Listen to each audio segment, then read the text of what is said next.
بسم اللہ الرحمن الرحیم۔ السلام علیکم ورحمۃ اللہ وبرکاتہ۔ حضرت حسن اور حضرت حسین کا بچپن۔ آج ہم حضرت محمد صلی اللہ علیہ وسلم کے نواسے حضرت حسن اور حضرت حسین کے بچپن کے واقعات کے بارے میں جانیں گے۔ رمضان سن 3 ہجری مدینہ منورہ میں حضرت علی اور حضرت فاطمہ کے ہاں حضرت حسن کی پیدائش ہوئی۔ نبی اکرم صلی اللہ علیہ وسلم کو جب خبر ملی تو آپ صلی اللہ علیہ وسلم تشریف لائے اور اپنے اس نواسے کا نام حسن رکھا۔ جبکہ شعبان 6 ہجری میں حضرت حسین کی ولادت ہوئی۔ نبی اکرم صلی اللہ علیہ وسلم نے اپنے اس نواسے کا نام حسین رکھا۔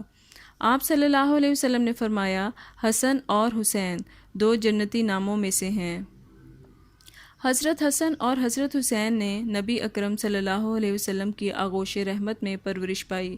نبی اکرم نے خود اپنے دونوں نواسوں کی تربیت فرمائی۔ آپ کو اپنے نواسوں سے بے پناہ محبت تھی۔ حضرت انس سے روایت ہے کہ نبی اکرم صلی اللہ علیہ وسلم جب سجدہ میں ہوتے تو حضرت حسین آپ کی پشت پر سوار ہو جاتے، چنانچہ آپ اپنا سجدہ طویل فرما لیتے۔ ایک موقع پر جب آپ صلی اللہ علیہ وسلم سے عرض کیا گیا کہ اے اللہ کے رسول، آپ نے سجدہ کیوں طویل فرما دیا؟ تو آپ صلی اللہ علیہ وسلم نے فرمایا کہ مجھ پر میرا بیٹا سوار تھا، اس لیے جلدی اٹھنا مناسب نہیں تھا۔ حضرت حذیفہ بیان کرتے ہیں کہ میں نے ایک دن نبی اکرم صلی اللہ علیہ وسلم کو بے پناہ خوش دیکھا تو پوچھا، اے اللہ کے رسول، آپ کی اس مسرت کی کیا وجہ ہے؟ آپ صلی اللہ علیہ وسلم نے فرمایا، اے حذیفہ، آج ایک فرشتہ نازل ہوا جو میرے پاس اس سے پہلے کبھی نہیں آیا تھا۔ اس نے مجھے میرے بچوں کے بارے میں خوشخبری دی اور کہا کہ حضرت فاطمہ جنت کی عورتوں کی سردار ہیں اور حضرت حسن اور حسین جنت کے جوانوں کے سردار ہیں۔ یہ دونوں شہزادے نبی اکرم صلی اللہ علیہ وسلم کی آنکھوں کی ٹھنڈک تھے۔ حضرت سعید بیان کرتے ہیں کہ ایک روز ہم نبی اکرم صلی اللہ علیہ وسلم کے ساتھ ایک دعوت پر نکلے۔ حضرت حسین گلی میں کھیل رہے تھے۔ نبی ہم لوگوں سے آگے بڑھے اور اپنے ہاتھ پھیلا دیے۔ حضرت حسین ادھر ادھر بھاگنے لگے۔ نبی اکرم ان کو ہنساتے رہے یہاں تک کہ ان کو پکڑ لیا۔ آپ نے اپنا ایک ہاتھ ان کی تھوڑی کے نیچے اور دوسرا ہاتھ ان کے سر کے اوپر رکھا اور بوسہ لیتے ہوئے فرمایا، حسین مجھ سے ہے اور میں حسین سے ہوں۔ اللہ اس سے محبت رکھے جو حسین سے محبت رکھتا ہو، اور اس سے بغض رکھے جو حسین سے بغض رکھتا ہو۔ اسی طرح ایک دن رسول اللہ صلی اللہ علیہ وسلم حضرت حسن کو ساتھ لے کر مسجد کی طرف نکلے۔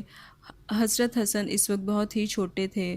رسول اللہ مسجد میں منبر پر چڑھے اور لوگوں کو بتایا کہ ان کا بیٹا سردار ہے جو روئے زمین پر پائے جانے والے سب سے معزز گھرانے سے تعلق رکھتا ہے، اور اللہ اس کے ذریعے 2 بڑی جماعتوں میں صلح کرائے گا۔ حضرت حسن اور حسین کی ہستی کو اللہ نے دنیا اور آخرت میں بلند مقام دیا، اور ان کا بچپن نہایت تنگ دستی میں گزرا۔ باوجود اس کے آل محمد ہمیشہ ثابت قدم رہے اور اللہ کی طرف سے انہیں ہمیشہ غیبی مدد آتی رہی۔ ایک روایت میں ہے کہ ایک دفعہ جب عید کا چاند نکلا تو دونوں شہزادے حضرت فاطمہ کے پاس آئے اور کہنے لگے، امی جان، کل عید ہے، مدینہ کے بچے کل نئے کپڑے پہنیں گے، کیا ہم نئے کپڑے نہیں پہنیں گے؟ حضرت فاطمہ بہت پریشان ہوئیں اور اپنے لخت جگر کو دلاسا دیا کہ اللہ ان کے لیے بھی کپڑوں کا انتظام ضرور فرما دے گا۔ آپ نے نماز ادا کی اور اللہ سے دعا کی۔ کچھ ہی لمحوں میں کسی نے دروازے پر دستک دی۔ پوچھا، کون ہے؟ کہا، میں اہل بیت کا درزی ہوں، شہزادوں کے لیے کپڑے لے کر آیا ہوں۔ لہٰذا آپ نے کپڑے لے لیے۔ نبی اکرم صلی اللہ علیہ وسلم نے جب صبح عید کے روز حضرت حسن اور حسین کو نئے کپڑے پہنے دیکھا تو سوال کیا، اے فاطمہ، تم جانتی ہو کہ یہ نئے کپڑے کہاں سے آئے؟ عرض کیا، ابا جان آپ ہی بتا دیں۔ یہ کپڑے جنت سے آئے ہیں، اور وہ شخص جو کپڑے لے کر آیا تھا جبرائیل علیہ السلام تھے۔ ایک دن نبی اکرم صلی اللہ علیہ وسلم نے حضرت ام سلمہ سے فرمایا کہ آج ایک فرشتہ آ رہا ہے جو آج سے پہلے کبھی نہیں آیا، تم دروازے پر کھڑی ہو جاؤ کہ کوئی اندر داخل نہ ہو۔ حضرت حسین کہیں سے کھیلتے ہوئے آ گئے اور حضرت ام سلمہ کے روکتے روکتے انہوں نے چھلانگ لگائی اور اندر داخل ہو گئے۔ تھوڑی دیر کے بعد اندر سے پھوٹ پھوٹ کر رونے کی آواز آنے لگی۔ حضرت سلمہ اندر گئیں تو دیکھا آپ صلی اللہ علیہ وسلم نے حضرت حسین کو سینے سے چمٹایا ہوا تھا اور بہت زیادہ رو رہے تھے، آنسو پانی کی طرح بہہ رہے تھے۔ انہوں نے عرض کیا، میرے ماں باپ قربان یا رسول اللہ، آپ کیوں رو رہے ہیں؟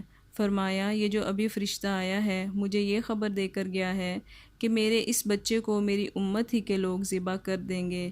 پھر آپ نے وہ مٹی دکھائی، دیکھو سلمہ، اس مٹی میں میرے بچے کا خون گرے گا۔ امید ہے آپ کو آج کی یہ کہانی اچھی لگی ہوگی۔ اپنا خیال رکھیے گا۔ فی امان اللہ۔